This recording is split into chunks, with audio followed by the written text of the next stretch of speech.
What's up, guys? So, back with another one.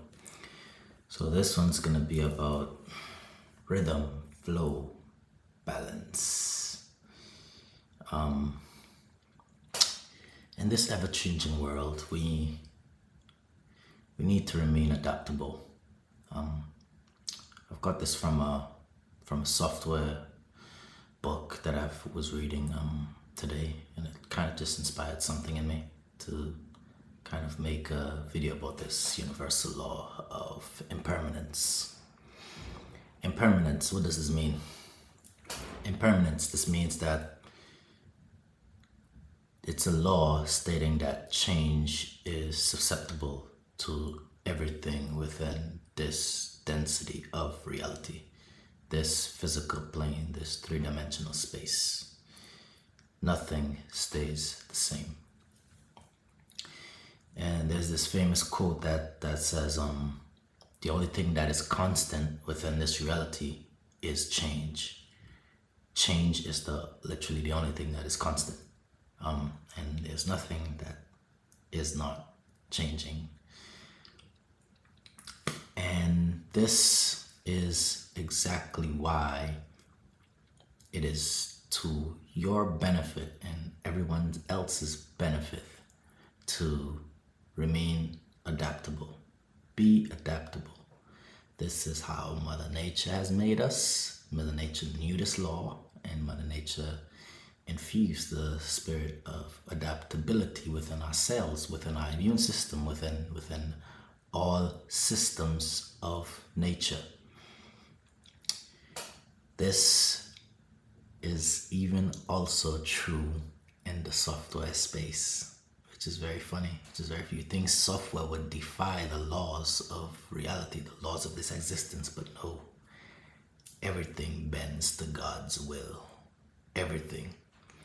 So within a software system, if you write code and you just never change it, and it stays exactly the same, your software will kind of go through it will literally rot. It will create software rot. And the software will be no longer be functional. So, with this said, everything rises and falls. This goes for civilizations also. Rome rose and fall.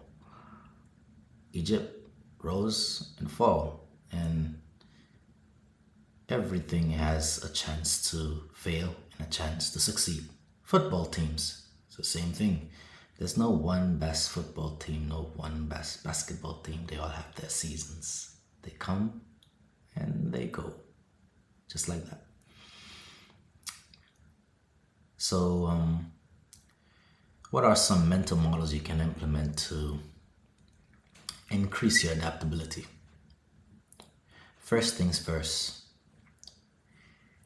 you should never cling to any kind of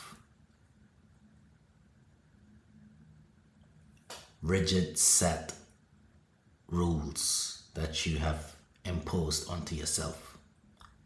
Meaning, if you cannot eat meat, and then for some reason we have ran out of all of vegetation on the planet, we have burned them all, or whatever was to happen, are you still gonna not eat meat? That's a question for you. That's a question for you. But essentially, it is to your benefit to remain adaptable. This is the path that will bring you to making friends with your own evolving nature and embrace challenges. When you see a challenge in front of you, or some kind of challenge that you are going through, you see it as an opportunity to become even more adaptable. Instead of whining and saying and complaining, and it's a better perspective It's a better perspectival paradigm to view it as an opportunity. It's an opportunity for you. Yes, you. I'm talking to you. And that essentially, in the long run, it will bring you to equilibrium. You become like a, I don't want to say like a transformer or something, or some superhero or some, but you get the idea. You become,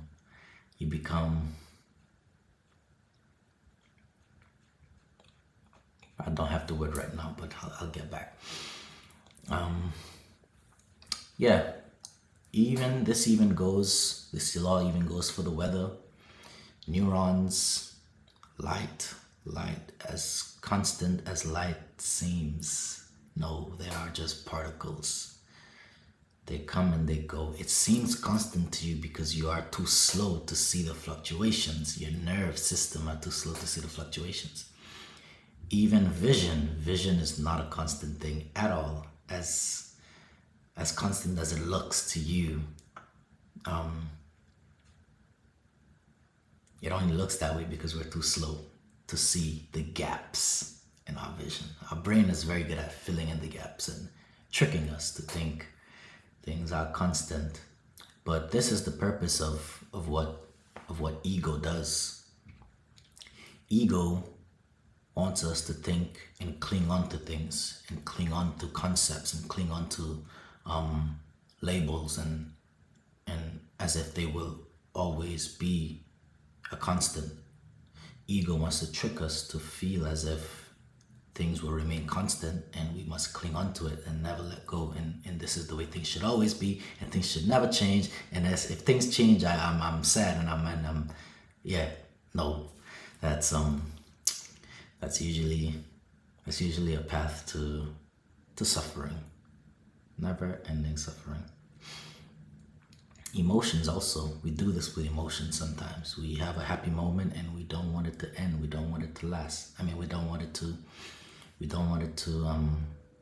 go away. So we cling on to it and spend our whole entire lives trying to recreate that. And you know how much experiences you rub from yourself from endlessly trying to recreate those old good emotions. Yeah, they're good emotions, but they're old. Allow them. You are grateful for them when they have given you this experience, and let them pass. Let them pass. Look, seek something, some kind of new sustenance for yourself.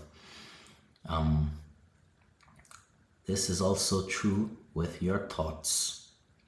Your thoughts fluctuate. They come, they go. You have bad thoughts. You have good thoughts. Yes. And things become very interesting when you start to go into the quantum space. I don't know if you guys are aware of quantum mechanics, but in the quantum space, it's like everything is there and not there at the same time. It's very profound. It's very profound, quantum mechanics, because when you study the nature of quantum mechanics, you start to realize what's behind the curtains of this physical existence. You become more intimate with it in a sense. To see through the illusion is to become more intimate with the illusion because you know and you truly accept it for what it is. But yeah, this is a thought I'd like to drop in here. Let me know if this helps someone, but I'll catch you in the next one.